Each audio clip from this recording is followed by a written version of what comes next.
Let's cross to our reporter, Molemo-Waone Mothoa, who is also on the ground for us in KZN. Molemo, a very good afternoon to you. Let's talk about the situation where you are. Maybe you can explain to us where exactly you are situated in KZN and what's happening around you.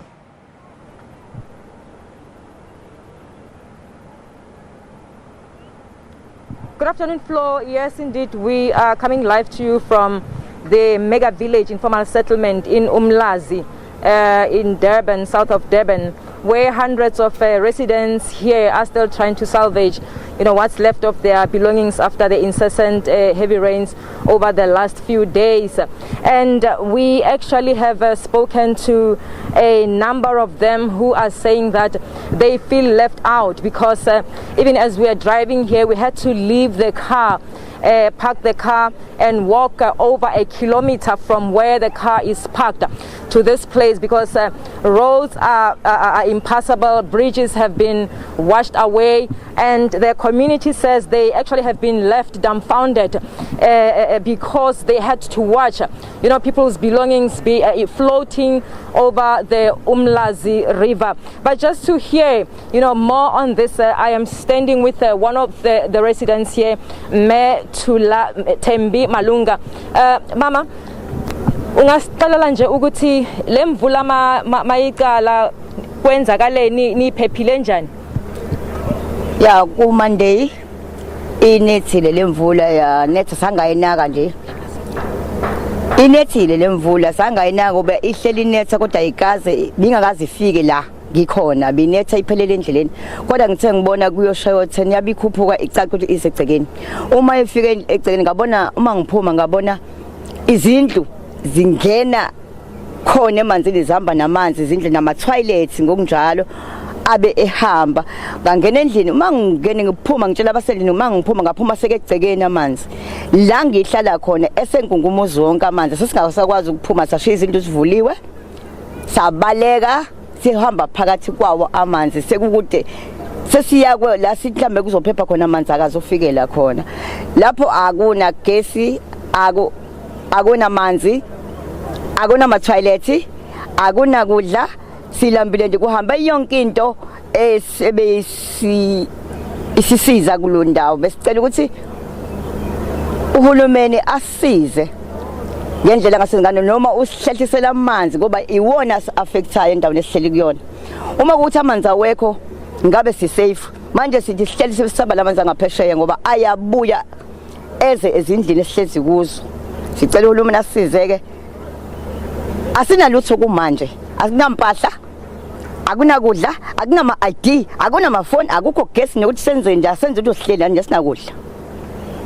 Okay, siyabonga mama. Flo, you just heard mama there explaining that they just had to watch everything being flown away, being swept away. As I'm just trying to go down there just to talk to also one of the residents here who says that the problem here, the main problem here, is about stormwater drainage system, which is not being properly serviced.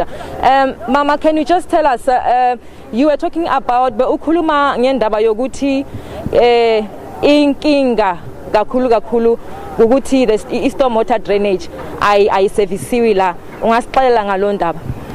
Yes, the main problem here, and it's continual repeating doing the same thing about this water. The main thing that we'll have to solve here for our governments and those who've got the powers of South Africa, we need a help here because ngendlela kwenzeka ngayo lamanzi enze into ebesiqala ukuyibona because mina ngikho eduze komfula abahamba yes njengoba bahamba babe kwendaweni esafety but ngibona ukuthi njengoba isizithinta imall iyathinteka ne-hostel aseliyathinteka so next time sekuzokwenzeka lana so i-problem ngicabanga ukuthi uhulumeni nabaphathi into ekufanele yenzeke ukuthi lo mfula kwenziwe ama storm water pipe nama drains so that amanzi angakwazi ukuma aze abe ndawonye ngoba umfula awukhonkiwe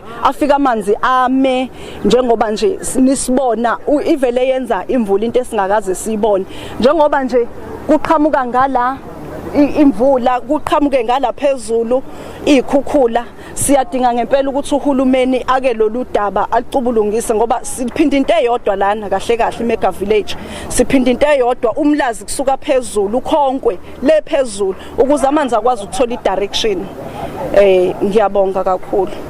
Siyabonga mama. Well, Flo, it's one of the residents here saying that this place for over 10 years ago it has been a struggle with stormwater drainage. Every time this heavy floods strike here, they know for sure that it's going to be such a problem. They actually have had their lives been thrown into disarray often because of lack of services in this area. And she says that they are calling on government to reconsider the issue of properly servicing stormwater drainage systems in this area.